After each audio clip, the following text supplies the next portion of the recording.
Desde pequeño no tuvo otra opción más que trabajar, ya que para él estudiar no era una opción debido a que su familia era muy pobre. Sin embargo, esto no lo detendría en el futuro, porque se convirtió en un importante millonario vendiendo pan y, como si fuera poco, creó la cerveza más vendida de todo México. Esto es Ideas Destacadas, y en el vídeo de hoy descubrirás la historia que se esconde detrás de Braulio Iriarte, el creador de la cerveza Corona y su compañía. Success.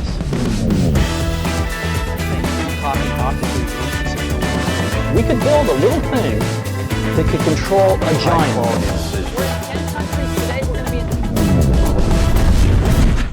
Hablar de la historia de Corona es inevitablemente hablar de la historia del español Braulio Iriarte.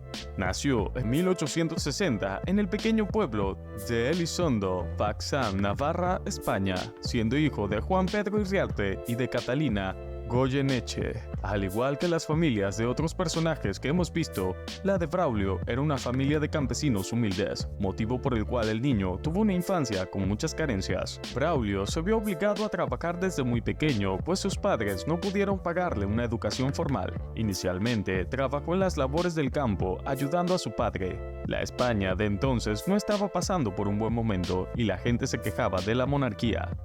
Fue en este contexto por el cual muchos españoles tuvieron que emigrar a otros países, en busca de mejores oportunidades.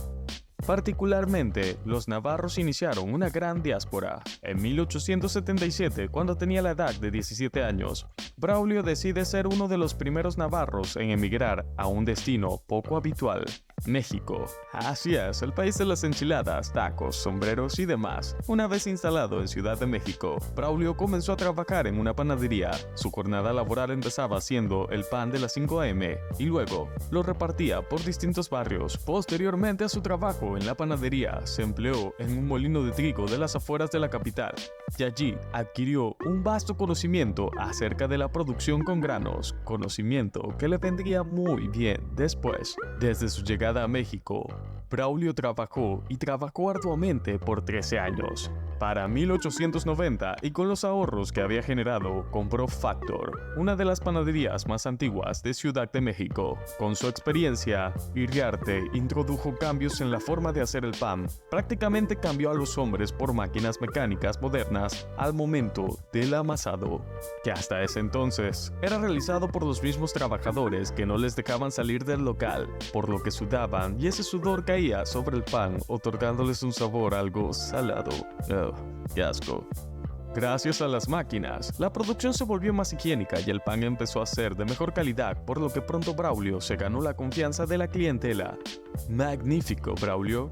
Para el siglo XX, se había casado con la joven mexicana Ángela Moreno, con quien tuvo su primera hija. Además, tan bueno y tan rápido fue el ascenso del español, que para entonces ya era dueño de una cadena de 80 panaderías. En 1903, asociado con los navarros Fermín Echandi y Juan Oteiza, Braulio compró el molino Euskaro en el Distrito Federal, y asociado con su sobrino Agustín y José Iriarte, el molino Betty Ona en el puerto de Veracruz. Gracias a estos molinos harineros se aseguró la provisión de materia prima para todas sus panaderías. Una década después, y aunque el contexto era incierto, pues ocurría la Revolución Mexicana, Iriarte se asoció con un grupo de empresarios panaderos para fundar fábricas de levadura comprimidas bajo la conformación de las empresas Levadura Comprimida Leviatán S.A.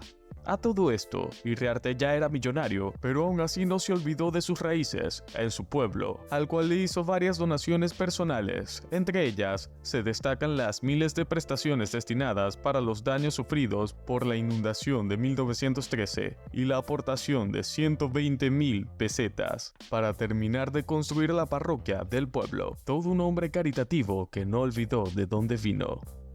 Después de 45 años de trabajo en la industria de la harina y el pan, Iriarte detectó un nicho de oportunidad en la producción de cervezas y decidió dar un giro comercial a su empresa. Fue de esta forma como el 8 de marzo de 1922, a la edad de 62, se asoció con José Sainz, Francisco Cayón y Cos, Florencio Sánchez, Santiago Galas, Alfredo Noriega y Colombres, Ángel Álvarez Fernández y Vicente Fernández. No el de la música. Bueno, estos hombres fueron los principales empresarios españoles en México con la idea de fundar la empresa cervecera Modelo, cuyo nombre se esperaba que representara la excelencia. Braulio Iriarte, promotor de este nuevo negocio cervecero, fue el primer presidente del Consejo de Administración desde la Constitución hasta su muerte en 1932. Además, aportó el terreno llamado Anzures, ubicado en la municipalidad de Tabuca, en la Ciudad de México, sobre el que se montó la fábrica de cerveza, que hoy en día aún pueden ver ubicada allí.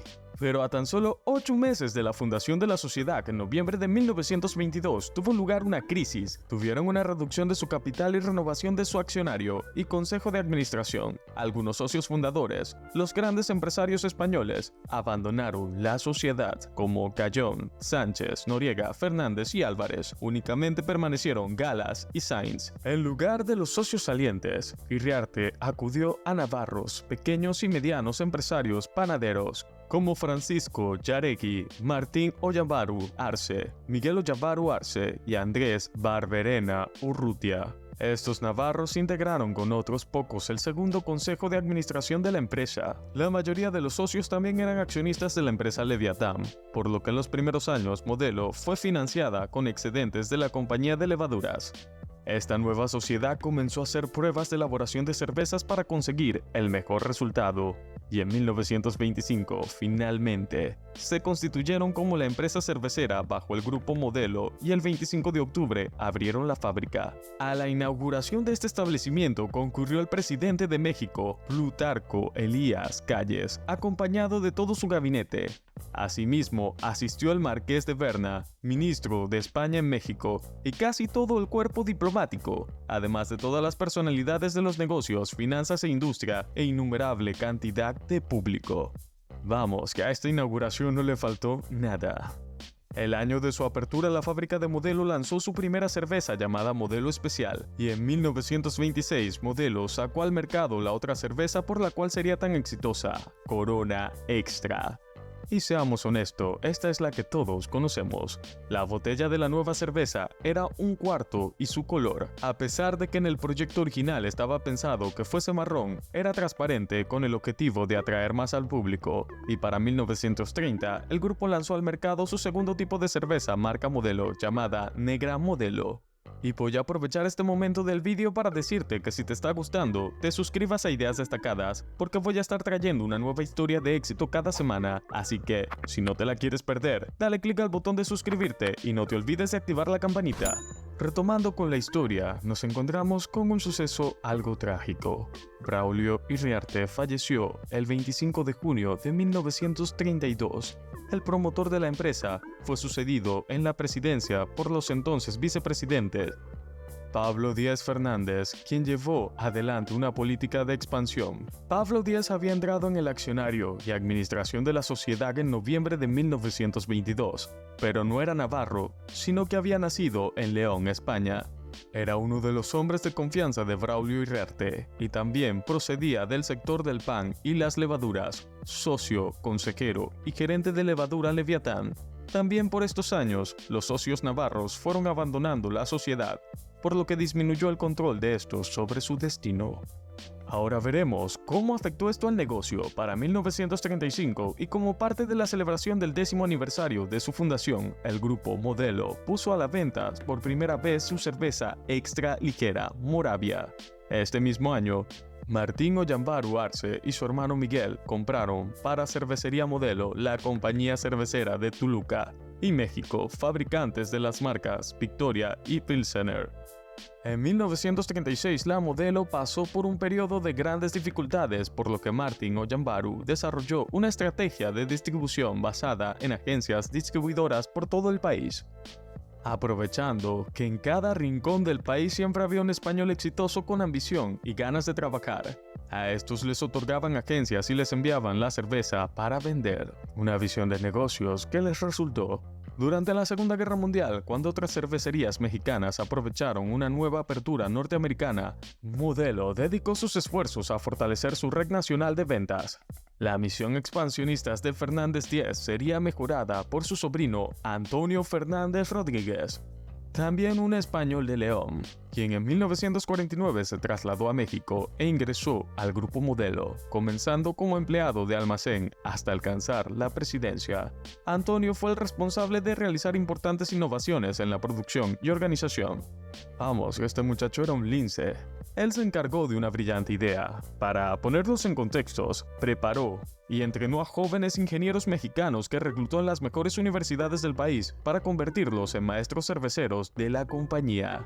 Y así fue como en 1958 coordinó la construcción de cervezas Modelo en Guadalajara, que construyeron los maestros cerveceros que él había capacitado. Era un joven visionario con mucha ambición. La cervecería de Guadalajara fue la tercera del grupo, después de la Ciudad de México y de una que habían construido también en Mazatlán. Y esto no se frenó allí, siguieron construcciones o adquisiciones en otras 4, culminando con la edificación en la planta de Zacatecas, una de las más grandes del mundo. Ahora nos trasladamos 2 años después a 1967, cuando llegó a México el sistema Millivore, el control microbiológico que hizo posible la producción de la cerveza en barril embotellada. Para ello, la cervecería Modelo adquirió y construyó diversas fábricas de cerveza por todo el territorio mexicano, y en 1969 Fernández Díez recibió la Orden Mexicana de Aguilar Azteca, la más alta distinción que se le puede otorgar a un extranjero de México por servicios prominentes prestados a la nación, a la humanidad o por sus altos logros alcanzados. Todo un honor para nuestro señor Fernández Díez. En los 70, la etiqueta inició su expansión internacional. Primero puso un pie en el sur de los Estados Unidos, luego capturó más participación en este mercado y para una década después emprendió su desembarco en América del Sur y Europa. Tardó algo de tiempo, pero llegaron a las tierras de su fundador. En algunos mercados no fue tan sencillo ingresar. En un caso, y en la propia tierra del fundador, España, tuvieron que cambiarle el nombre a Coronita, debido a que la bodega catalana Torres ya tenía registrada la marca. En 1971, Díez dejó la presidencia y fue reemplazado por Antonio Fernández Rodríguez, quien se desempeñó como presidente del Consejo de Administración hasta 2005. Antonio, quien era otro hombre ambicioso, continuó con la política de expansión de su tío y fue creador de varias empresas, entre las que destacaban Nueva Fábrica Nacional de Vidrio, Cebadas y Maltas, Inamex, de cerveza y malta, Compañía Cervecera del Trópico e Industria Vidriera del Potosí. Antonio recibió varios reconocimientos a lo largo de su vida, incluidos medallas de honor y de mérito militar, y el rey Juan Carlos I de España lo nombró caballero de la Gran Cruz de la Orden de Isabel la Católica. Además, fue denominado visitante distinguido y recibió insignias de varias ciudades de México y del mundo, la Medalla de Honor del Casino Español y el Premio Tamanati, otorgado a la Universidad Iberoamericana, ambos en México. Y bueno, como suele pasar en estas grandes empresas, fue hasta 2012 que los herederos y fundadores y socios del Grupo Modelo siguieron controlando la empresa. Aparte del presidente, una de las personas más importantes de la empresa era entonces la vicepresidenta María Asunción Aramburu Zavala Larregui. Yay, sí lo dije bien. La nieta de Félix Aramburu Zavala, quien había sido ejecutivo y mano derecha de Díez Fernández en la empresa. Esta fue la primera mujer con tareas de gran responsabilidad de Modelo y se le conocía como la reina de la corona. Ok, bien, pero ¿no estábamos hablando de que Modelo iba a dejar de formar parte de sus fundadores originales? Pues sí, ya vamos a llegar allí, paciencia. En 1994, el Grupo Modelo se había convertido en una empresa pública al colocar capital en la Bolsa Mexicana de Valores. Entonces, para el 2012, como ya les había mencionado anteriormente, el 50% de sus acciones ya eran del grupo cervecero más grande del mundo. Y hago un llamado a nuestro editor para que lo coloque aquí en pantalla: Anheuser-Busch InBev, AB InBev. Y así fue como en ese mismo año, AB InBev anunció su intención de adquirir el control total del Grupo Modelo. Pasó un tiempo y lograron su objetivo. En noviembre, AB InBev y el Grupo Modelo llegaron a un acuerdo inicial en el que se estipulaba que AB InBev adquiriría el 50% restante de las acciones del Grupo Modelo por un precio que comprendía aproximadamente $20.100 millones. Una cifra bastante gorda. Sin embargo, la adquisición se enfrentó a varios desafíos regulatorios, ya que las autoridades antimonopolio de México y Estados Unidos expresaron preocupación sobre el impacto en la transición en la competencia del mercado cervecero. Pero claro, estos amigos querían todo. En fin, para abordar estas preocupaciones, AB InBev y Grupo Modelo negociaron una serie de acuerdos y compromisos. Y tan solo un año después, en el 2013 de abril, ya habían llegado a un acuerdo con los Estados Unidos en el que AB InBev se comprometía a vender los derechos de comercialización y distribución de la marca y del Grupo Modelo en los Estados Unidos a Constellation Brands, una empresa de bebidas estadounidense. Y tan solo 2 meses después, en junio del 2013, AB InBev anunció que habían llegado a un acuerdo revisado para adquirir el 50% restante del Grupo Modelo, manteniendo el mismo precio que habíamos mencionado antes, $20.100 millones. La transacción se completó, y así fue como AB InBev se convirtió en el único accionista y tomó el control total del grupo. Y esta fue la historia de Corona y cómo Braulio Iriarte, a pesar de que en ese momento ya era un hombre de éxito y con una vida acomodada, apostó por una nueva oportunidad de negocio que vio en los licores y fundó las bases de este gran titán para que posteriormente sus herederos siguieran su camino y la llevaran a lo que es hoy. Ahora sí, esto fue todo por este video. Si te gustó, no olvides dejarnos un like, que eso nos ayuda un montón. Esto es Ideas Destacadas y nosotros nos vemos la próxima.